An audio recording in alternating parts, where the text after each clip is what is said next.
One of the coolest things about Starfield is the ship customization and what you're able to do with them. It's not just about buying presets from an NPC and using that ship. It's so much more in depth than that. You're able to take various components and modules, place them together to build your very own ship. And even though there's limitations in certain parts, more or less, you can build whatever it is you want. And in this video, we're going to be explaining exactly how. But before we do get into the video, if you want to learn more about Starfield, well, that's all we cover here on this channel. So if you do want to stay up to date on everything, then make sure that you hit that subscribe button and turn on notifications. But without further ado, let's actually talk about your ship customization. The Starfield ship customization lets you build, modify, and crew any spaceship of your own. You'll be able to find a ship technician at every spaceport.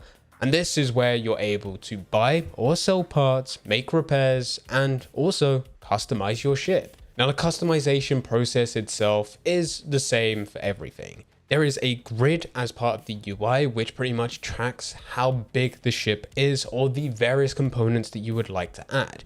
And more or less, you add them. Now, there are some parts which are essential. At the end of the day, you do need to make sure that it can at least function. But other than that, the components are modular. You're able to go and place them wherever you want them to be, and they will connect with whatever it is around it. You're most likely going to start off with a cockpit. This is ultimately where you're going to be able to control the speed and the direction that the ship is going to be going into.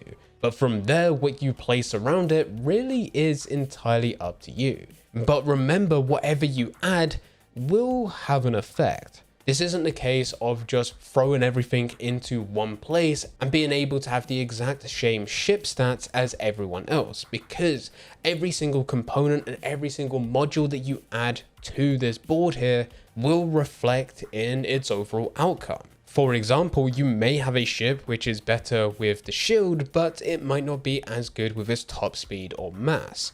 And likewise, you might have something which has high mass, but of course is probably not going to have the jump range in terms of light years, meaning that you won't be able to jump from planet to planet as quickly as what you would be able to do with various other smaller ones with a bit more of a higher top speed. And these are all the stats you need to actually focus on when building your ship. LAS, which is laser damage, BAL, which is ballistic damage, MSL, which is missile damage, hull, shield, cargo, crew, jump range, mobility, top speed, and mass. And this is where it becomes a balancing game, because you can go and place loads of weaponry, get laser damage, ballistic damage, missile damage, so that you're ready for everything. But if you do not have a hull or a cockpit, then you can't really have anything to provide for your crew, which means you're going to have all of this weaponry, but you're not going to have the crew to actually manage them.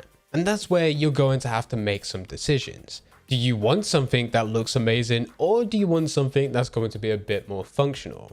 We've already seen within some of the Starfield gameplay reveals that there's some pretty crazy ships that you can build, but is it going to be effective?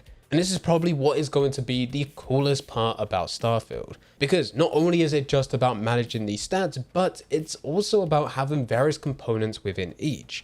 There isn't just one set style of cockpit, there are loads. And potentially there could be even more within the future.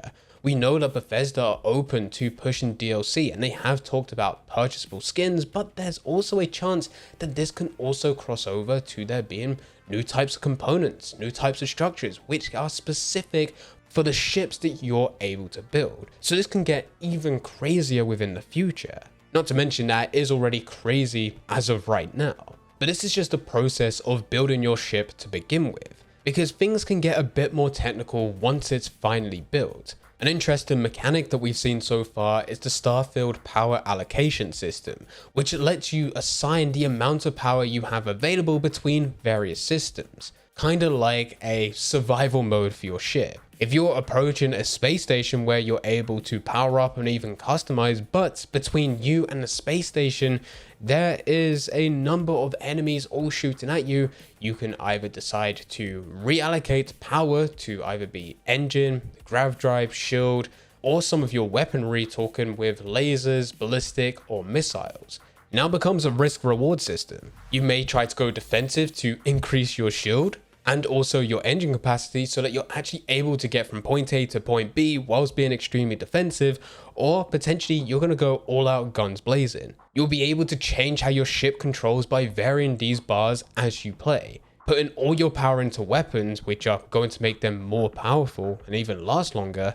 But in order for you to do that, you're going to have to take it from other areas, potentially making you weaker to other attacks upon you, or even just generally be a much slower ship, making it a lot easier for you to be a target. But all of this, and the reason that we're going for it, is because it's multiplied by whatever you create to begin with. For example, if within your ship customization you go through your engine and you get something which isn't good within the first place, well, if you're also going to be reducing the power of that to it being next to nothing, that's also going to severely put you at a disadvantage. At that point, it's probably pointless having an engine. You may be quicker just floating around in space. And this is where it will change on a ship by ship basis. Knowing your ship stats and the different modules that you have already attached, and also being strategic with what you can actually put in terms of power to weaponry, shields, or even the engine. If you couldn't tell already, I'm very excited for this. There are loads of modules that can be added, going from reactors to lasers to cannons. There's landers, habitat modules, fuel tanks, engines, cockpits, you name it. It's all available within Starfield. And with each of these, you can even see within the gameplay reveals that there are loads, pages upon pages of different types of landers that are available. All of them having their very own costs associated with it, as well as some positive and negative stats which will reflect the overall ship's performance. And if you're already blown away like I am just by talking about this, it gets even deeper, because there's nothing stopping you from taking someone else's ship. This isn't the case of you needing to build your very own from absolutely nothing, getting all the various components together. You can go out in the world, you can take over other people's ships, and you can go and bring this back to one of these ports where you're able to strip it down, sell all the components, or you can even claim that as your own. Now, with this, it's suspected that there's going to be a few extra steps. Some steps which at this point we are just guessing because it hasn't all been officially revealed. But likely, another spaceship is going to be associated or have an identification number which is linked to someone in particular, another character within game. So once you steal that and it's not actually linked to you, think of it as spaceship insurance. Of course, it's going to be flagged and it's likely that you're going to have a bounty on your head.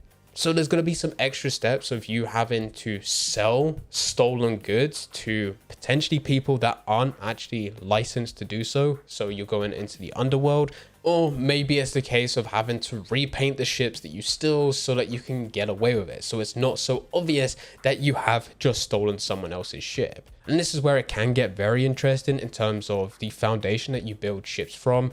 Potentially you're taking a full ship, just changing out a few components, or maybe you want to steal it and go and sell it off so that you can go and rebuild something completely different entirely and not be linked to the ship that you've just stolen. Right now, this is the thing that has me most excited, because I'll probably just spend so much time just stealing other characters' ships, going to use that, sell them off so they have nothing, and then being able to make a ton of money, where eventually I'll build loads of outposts over hundreds of planets and pretty much just dominate the universe. That's my overall goal here. But it all starts with ships, customization, getting parts, selling parts, and having a lot of fun doing so.